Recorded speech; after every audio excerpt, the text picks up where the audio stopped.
Hello, I'm Earl Gibbs, and welcome to Speaking of Everything. Well, I have a very interesting guest with me. It's not often times that I do a program like this. The last time I did a show like this was in 1995. Well, now you're going to meet a young man who's stepping into his father's shoes. Maybe I'm using the wrong term, and I hope he doesn't mind that at all. But I've known his father for all my life, and he's right in the room with us. But you're gonna meet the son, Mr. Julian Rollocks Jr. How you doing, sir? How you doing, Mr. Gibbs? How you doing? How you doing? Thank you for having me on the show. I truly appreciate the invite. I'm humbly here with you. Thank you so much. Thank you so much. Thank you for accepting the invitation. So how are things going with you? Everything is good. You know, a lot of developments. Everything is nice. You know, Yeah. St. Maarten has a nice weather these days. You know, so You like the weather, huh? yeah, it's really nice. It's nice. You know, but a lot of developments. A lot of stuff is happening. You know, Yeah. so yeah. So you're back to St. Maarten. I know you and your sister left very small. You went to live in Curacao with your mother, right, and your father. Yes, I was born in St. Maarten, you know, St. Rose Hospital, May 15, 1987. So I'm 35 years old of age now. And, you know, we was raised in Curacao. Yeah. We was raised in Curacao, me and my sister.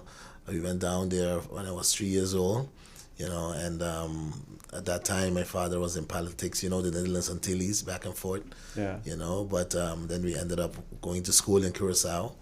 And 2015, I came back home. I decided that I have to come back home to work. You know, I had a very good education in Curacao.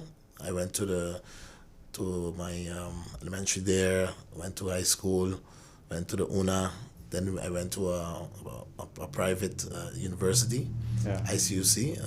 I did law and business there, and then me and my father had a nice discussion. What's the next step, you know? And then that's when I came to St. Maarten. What about your sister? She's still in Curacao? Yeah, my sister was in Holland. She's in Curacao. She's still doing her degree, but she's also working. So she's good. That's good. My mother's also in Curacao. Yeah. She's back and forth with me, give me a little coaching here and there, you know. So yeah. Right. You come from a good family. Your father and the mother are very good people. For sure. So now you're gonna make a big announcement. Yes. Before I make the announcement, Mr. Gibbs, I would like to publicly congratulate you on your daughter. I would really like to do that publicly because when I saw the picture, even though I do not know your daughter personally, but just by seeing that it's a St. Maarten, you feel good. Yeah. You feel real good, Thank you know. you. And I would like to congratulate you because it's a job, because when you have my father worked with me when I was from small, you know, and you know when you take a different path, they pull you to the right path, Right. you know, and I'm appreciative of that. Thank you. You know. Thanks. So before the announcement, like you were saying, so the following election is going to be here in St. Maarten. I will be a candidate on the Ursm, which is going to be led by Dr. Mercelina. So you're entering politics. Yes, I'm going to be entering politics. Mr. Gibbs, I need to tell you, since I came to St. Maarten in 2015, I would like to give you a small go ahead. intro. Go ahead. Yeah, definitely. You know, my father, my father's here for a while, you know that, you know, and I came into the business, and 2017, my father got a stroke, you know, and it was rough on me at that time, you know, but I was trained already within the 2 years that I was here, you know. And after that stroke, in January 2017, Irma hit, you know, and that was another hit again. And I've been through a lot, you know. We build businesses, we do various stuff here in St. Maarten. And as you know, I don't know if you heard of it, I built a house that was a bit controversial. Blanche. Yes. I built a house that was a bit controversial.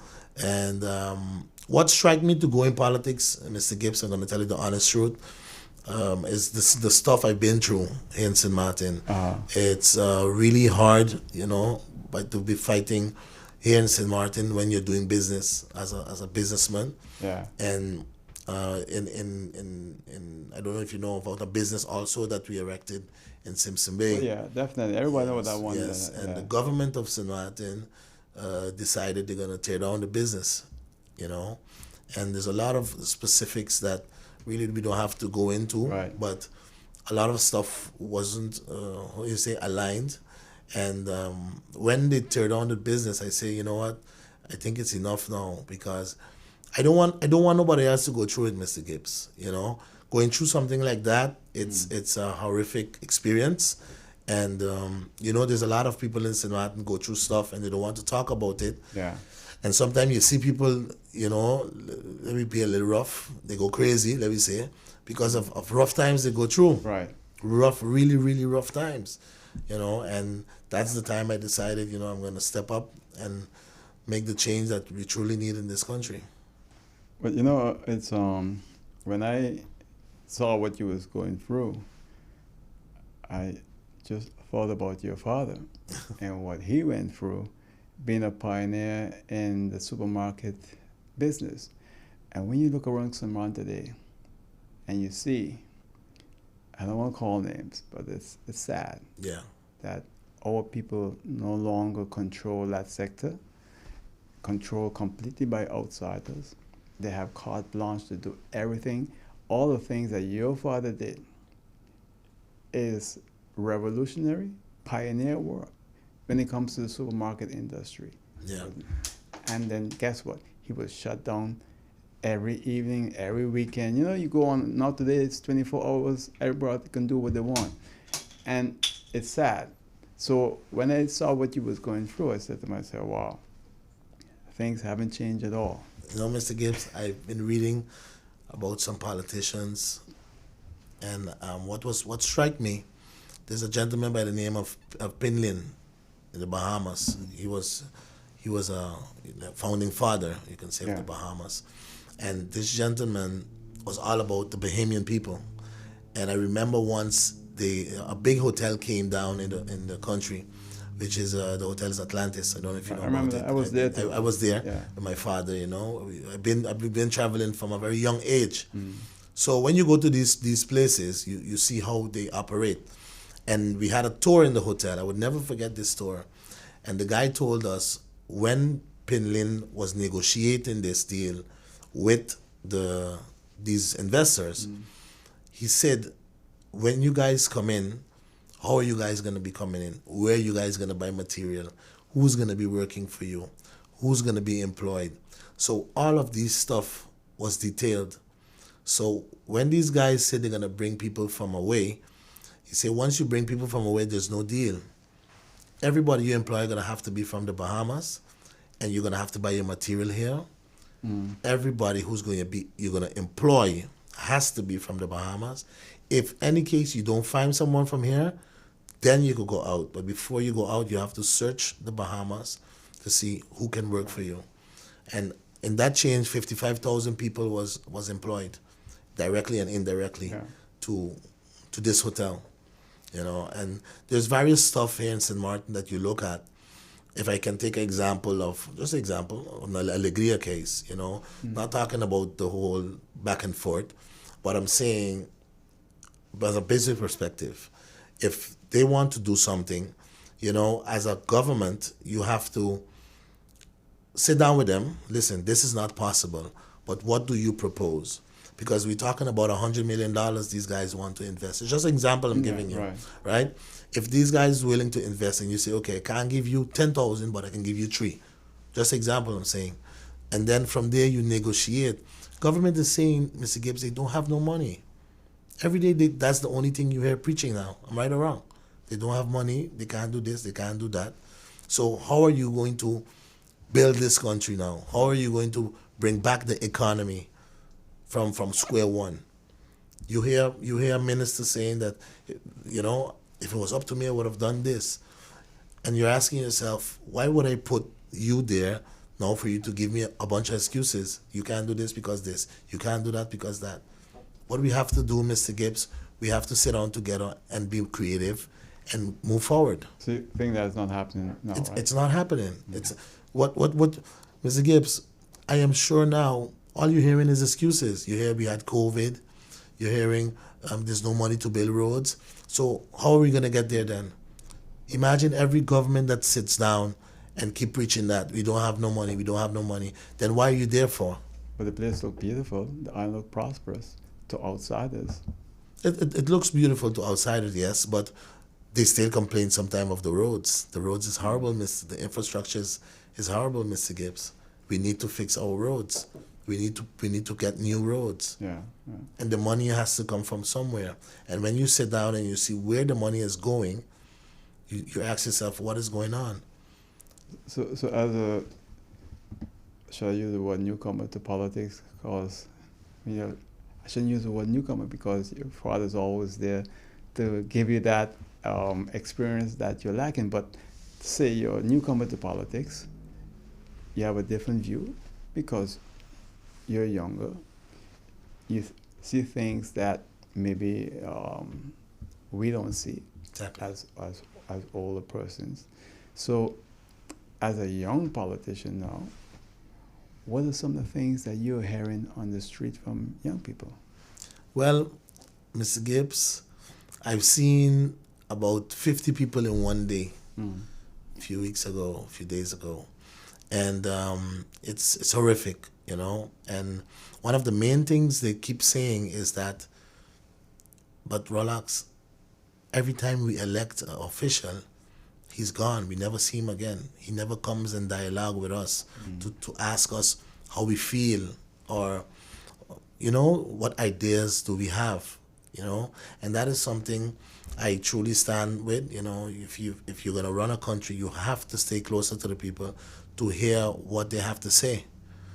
To hear what they have to say to see, okay, where we can fix, where we cannot fix. When you come as a tourist to St. Maarten, it's a beautiful island, very wonderful island, but there's a lot of suffering in St. Maarten right now, Mr. Gibbs. I move around, even though I'm moving around, people telling me, why are you so early? People are surprised that you're approaching them and talking to them of a new election and that you and your party is looking for an opportunity to go to a better direction with St. Maarten. And, Mr. Gibbs, as you see now, there's politicians that's been in there for a lot of years, and there's a certain time, I believe, that you have to back off and give a new group a chance. There's a lot of young ones now, and this is like 1980s all over again. All the young politicians in office. Yeah, there's a lot of young politicians in office, but there's the same behaviors also. The behavior hasn't changed. I can give you a good example, Mr. Gibbs. When I got encountered with my situation, right? I'm talking about Simpson Bay because there's two different situations. Right. When I got encountered with Simpson Bay, imagine the minister gave us a paper to operate there. We take that paper, carry to TEAT, so TEAT can give us a business license to operate, right? Now we start to operate, it's a problem. Nobody have not contacted me, tell me, so Rollocks, come, let me sit down. And when you're leading a country, Mr. Gibbs, when you are in government, there's a gentleman, he was an old politician in 18-something, and his name is kind of complicated, but what touched me, he said, politics is an art of possible. Politics is an art of possible. There's no way you cannot compromise. If there's two parties, for example, the minister and the individual, there must be a way that both of we can come out happy. So you come to a middle ground. It doesn't exist. You tell someone, I can't do that for you. No. It happens every day. And we have politicians come up in front of the people, keep telling them, I promise you this, I pray for the people. But if you ask individuals, how was your meeting with this one? No result. Yeah. And you have to reach at a middle point. Politics is about compromising. So you feel that this is important and really lacking, right? That is something that is lacking now for years in our country. Okay. Yeah. So that's an experience that I've been through. I tell you what, Mr. Rollocks, I have to go to a break. Right? Okay. And when we come back, we're going to continue speaking with you right here on Speaking of Everything. All right? Thank you. All right, so we'll be right back. Please stay right here on Speaking of Everything. Make use of WIB mobile banking with easy access and direct usage of face recognition,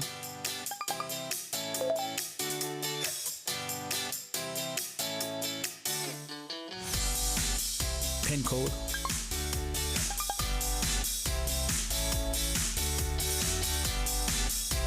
or fingerprint. Download WIB mobile banking app and make your transaction from anywhere at any time. For more information, visit wib-bank.net/quick-login.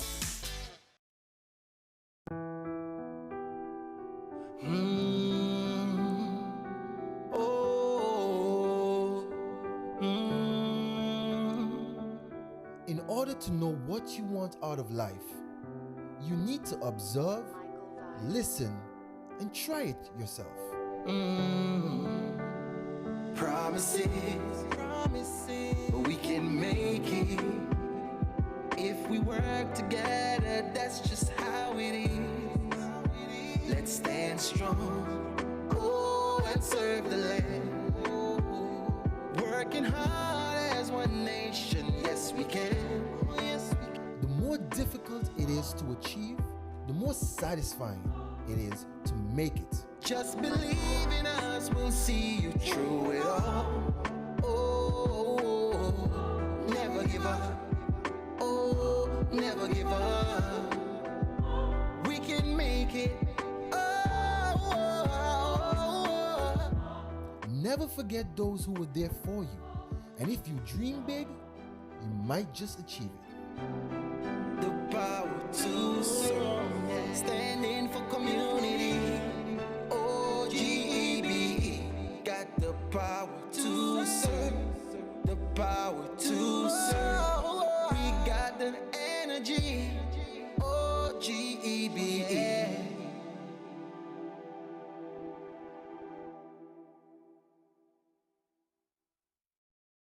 Merry Christmas from the Cake Box, your one-stop for cakes, pies, and tarts this holiday season. Order now your pies, your cakes, your puddings such as potato pudding and bread pudding, tarts such as coconut, guava berry, prunes, and guava tart. And don't forget the house special, the melt away. To order, please call Genius at VR Catering, telephone number 581-2171 or 522-6497. You're watching Speaking of Everything, and you got to get your cakes for the holidays. So check out the Cake Box for all your puddings, your tarts, you name it. It's the Cake Box. Give the man a call. Genius, the cake boss of St. Maarten. I'm sure, Mr. Roll, you ever had a cake from Genius? Yeah, I did. Oh, you have? Good, Okay. yeah. Good. You like it? That's very good. Yeah, it was very good. Good, good. And the man is the best, right? Yeah, man, he's the best. He's the best. Anyway, we had to talk not about cakes, but about politics, right? Yeah.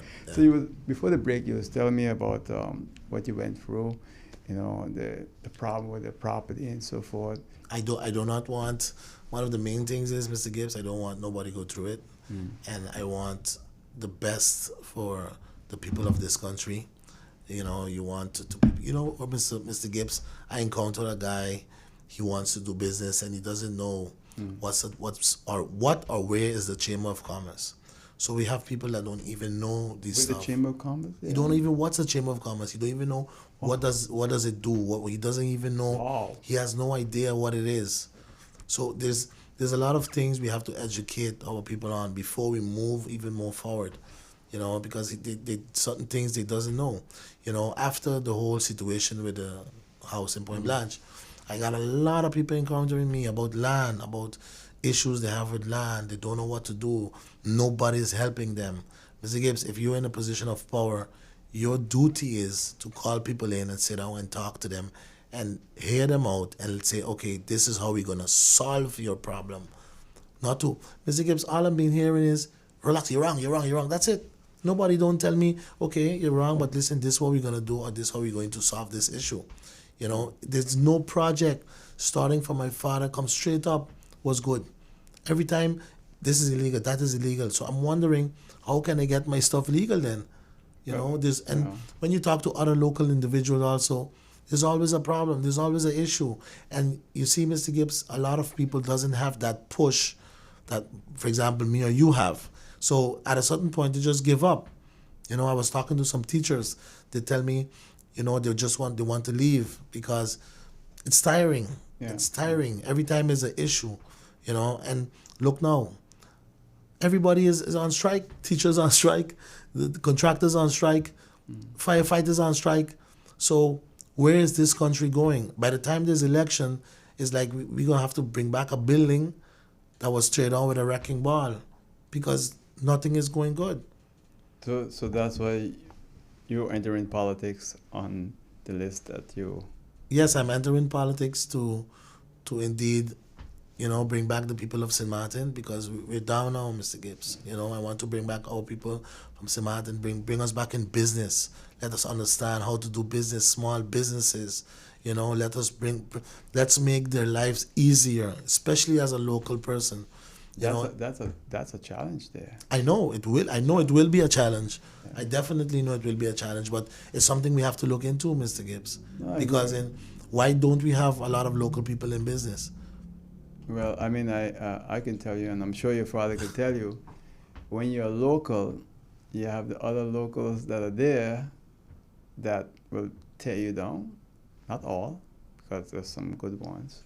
I just put a commercial there from the cake box, and Mr. Richardson, Victor Richardson, was one of my first sponsors in 1984. Didn't know me at all. I was a young man, in my early 20s.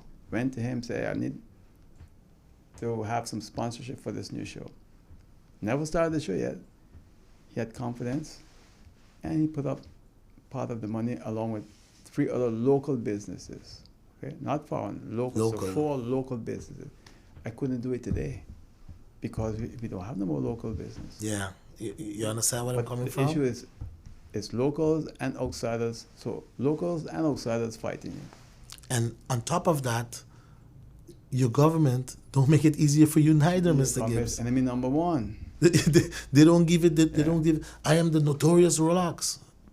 You understand? As if I am thieving or doing fraud. It's not only you. I have a daughter as an attorney. She came back here, a brilliant young woman, and the government targeted her. Here you have a brilliant young lawyer. You think the government will embrace her? No, they just... Mr. Gibbs, don't worry, it's not you alone. I'm laughing. When I came to Maarten in 2015, right? I started working with my father. I started to sell coconuts right across the movies. Right across the road, I went to school, finished my school, and me and my father, and I started to sell coconuts. Started to sell coconuts right there, and no shame. It's in your DNA, man. So we started to sell coconuts. We're doing our business, but I need to say, Mr. Gibbs, right, because I cannot only talk bad. There was a few ministers, I need to tell you the truth, that were really from their heart trying to make a change. I need to really tell you that, And I think I saw a few right here with you on the show. Yeah. And I remember one of them told you, you don't want to mention name because it's going to be like you're promoting, but one of them told you, it's a nice job because you help a lot of people. Yeah. It's a very few of them you can hear say something like that, And I was talking to my mother. She always calls me every day, and she keeps telling me, because she's in Curacao, right? Julian, stay strong. Just take it easy. I don't want you to go crazy. I say, no, Mama, I find. Don't worry, Mom. I find, because she saw the video that there was a Dutch lady that kicked me up by the house. Yeah. And she told me, boy, I raised you right. The first thing she told me, I said, why you told me that? She said, because Julian, I taught you from very small, never put your hand on a woman, and people was making fun of it. Laugh, Mr. Gibbs. Oh, Lord, Rollocks leave a Dutch woman hit him, But you know what's so funny, Mr. Gibbs? If I would have hit that woman and she fall and mash up herself, those same people would have been on radio saying, oh, God, how Rollocks could have hit the woman? Exactly. How he could have hit an old woman? Exactly. Right? And today, I couldn't postulate myself on a list. So no matter what nobody say, I'm very grateful that I walked away, and I still will maintain my principle no matter what nobody said. If a woman hit me, walk away. Yeah. You know, maybe I was a little upset, but I did not touch her. She hit me, I walk away, went to the police, and we sit down, we organize it right there. Because I was taught from young, I'm with my wife a couple of years now, do not touch a woman, don't even lift up a finger. Sometimes, you know, Mr. Gibbs, you get upset, Yeah. but it's best to walk away. That's what my mother taught me. And she also taught me, she said, Julian, once you hit a woman, you hit me. So I don't want to hit my mother. Yeah. So I do not touch a woman, no matter if she white, yellow, blue, or green. You know, because guess what, Mr. Gibbs? Let's turn the whole situation. The lady hit me, right? And I box her down. And something happens to her. Maybe she even passed away because the lady's almost 80 years old. What happens to me? I go to jail. Yeah. And a Dutch judge, he will tell me, Mr. Rollocks, you stronger, you're bigger. Why would you abuse an old lady? He don't want even hear what happened. It's true. I'm telling you. Yeah. No, you're right. He doesn't even want to hear if she's white or black or yellow or he don't want to hear nothing. You're not supposed to hit an elderly woman. Yeah. So you know. So now you put that in your rear view mirror, right? Yeah, I put that. But you know, Mr. Gibbs, I can tell you, I feel proud of it. Sometimes when I look at a video, I say, "Boy, Junior, you did good," because I was upset. I was indeed upset. And sometimes when you're angry, you see around people do stuff that you don't want to do. You know, but it's a principle. That's why you have to be raised with principles in your house, Mr. Gibbs. Well, you know, Mr. Rollocks Jr., I don't have a lot of time remaining, and okay. I don't want you to lose out on valuable time. Yeah. We have just about a minute and a half. So is there anything else you want us to know about you, what you're doing? Well, you know, Mr. Gibbs, only thing I would like to tell the people of St. Maarten, my name is Julian Rollocks Jr., and I am on the list next year with Dr. Luke Mercelina. The party is Ursm. And I would like to ask the people of St. Maarten to give us the opportunity. I am not asking for 30, 40 years. I'm asking, give us a term or two to see the difference that we will make in this country. Because the country really needs a different direction. And I am sure the people of St. Maarten will make the right decision and see that we really need a change in this country. Well, Mr. Julian Rollocks Jr., I want to wish you and your family much success. Thank you so much, Mr. Gibbs. Your father and your mother are very proud of you. Thank you. And, I appreciate it. Hope things work out well. All right? Thank you. All the best. Take care. And that's it for now. See you next time. Until then, take care. Bye. Take care.